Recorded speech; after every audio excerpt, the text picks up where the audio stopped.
Coucou les amis, j'espère que vous allez bien. Donc je vous retrouve aujourd'hui pour un coup de gueule. Vous savez comment je suis légendaire avec mes coups de gueule. J'espère que pour vous ils seront justifiés. Et j'aimerais parler du cas de cette jeune femme, Naomi, qui a été révélée au grand public et qui a volé en éclats, qui a fait un scandale son nom, et ce que je comprends tout à fait. Cette jeune femme est décédée au mois de décembre.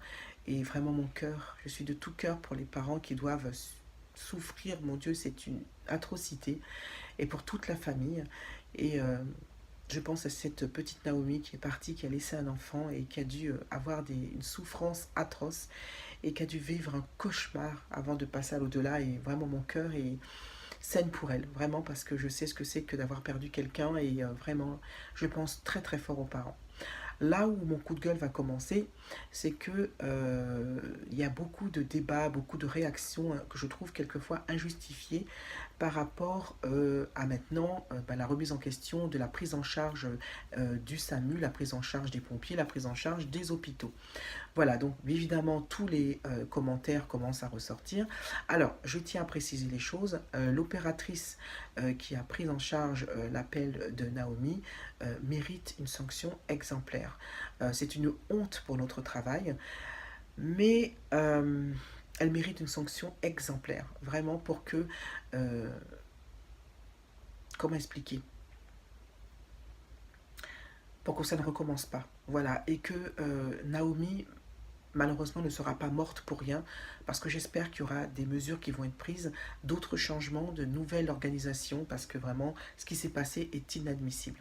Alors, ce que je voulais dire, c'est que beaucoup de personnes se plaignent en disant que dans les hôpitaux, on n'est pas pris en charge, on laisse crever les gens, on leur parle mal, voilà. Si on n'est pas prêt pour ce métier, on change de métier, voilà. Donc, ce que je voulais dire, parce que moi je me suis sentie complètement concernée parce que je fais partie du corps médical, il faut se mettre aussi à notre place parce que le gouvernement actuel, bien que ça fait longtemps que ça existe, mais il faut bien s'en prendre à quelqu'un, donc c'est le gouvernement actuel qui décide de baisser les effectifs, d'accord. Donc les hôpitaux se retrouvent actuellement dans un état de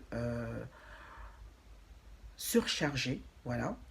Et vraiment, on n'en peut plus parce que y a du personnel qui part, nous ne sommes pas remplacés. La retraite, voilà.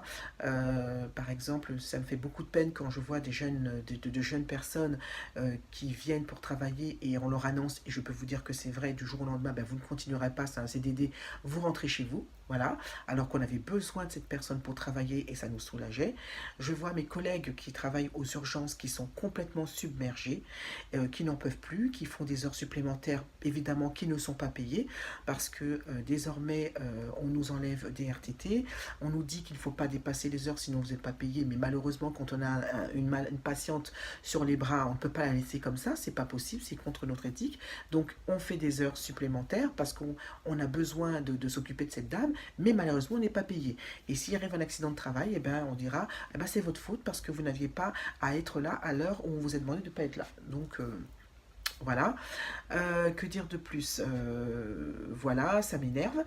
Et donc il faut penser aussi, on dit qu'on nous crie dessus, penser aussi qu'il y a les patients et le respect va dans les deux sens. C'est-à-dire que, ok, je peux admettre qu'il y a des personnes qui parlent très mal, mais il faut admettre aussi qu'il y a des patients qui ne respectent pas le personnel, qui nous hurlent dessus, qui ont des exigences.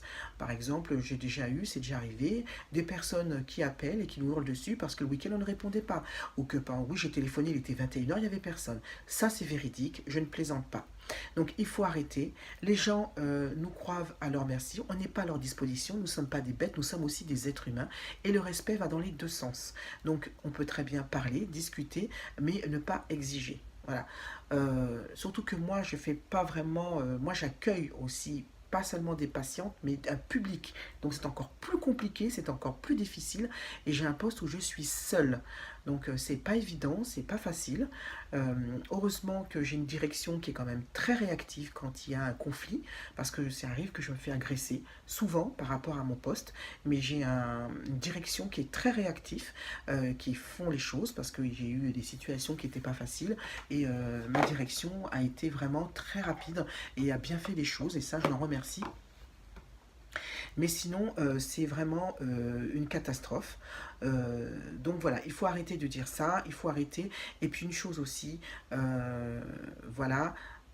Alors, euh, il faut arrêter de submerger les urgences pour rien. Voilà le problème. C'est ça aussi, quand les gens viennent, ils viennent se plaindre pour des choses qui n'ont pas lieu d'être et qui submergent les urgences. Donc ça, on en voit tous les jours. Bon, alors, il y a des cas où les personnes vont dire qu'on n'a pas de médecin traitant. Certes, je trouve dans ce cas-là, quand on n'a pas de médecin traitant, qu'il faut s'adresser à la sécurité sociale qui va vous en imposer un.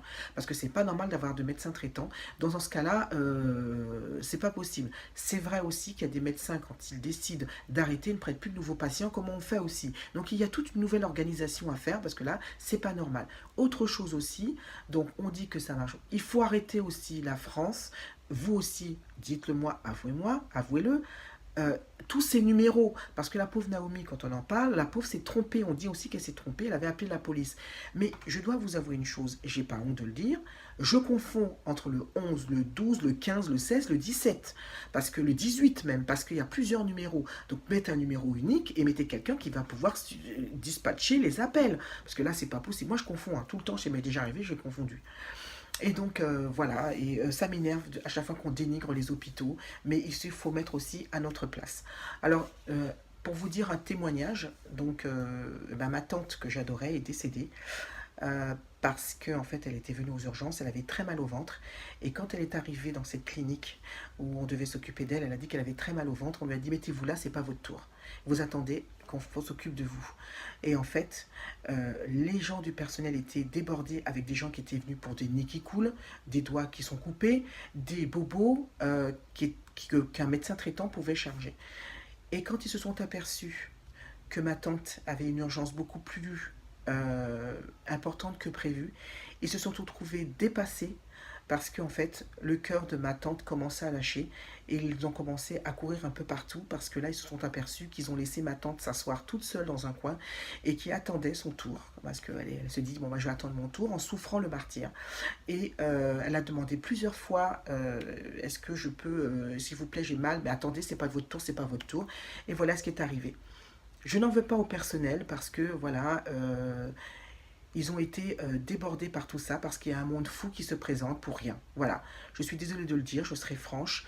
On peut très bien aller voir SOS médecin, on peut très bien, mais quand on vient pour un nez, j'ai déjà vu ça, je suis désolée de le dire, pour des bobos qu'un médecin traitant peut prendre en charge, vous n'allez pas obstruer les urgences. Voilà, c'est ça que je dis et je vais me faire lyncher certainement en commentaire, mais c'est mon ressenti et je tenais à le dire parce que ça me ronge, ça m'énerve.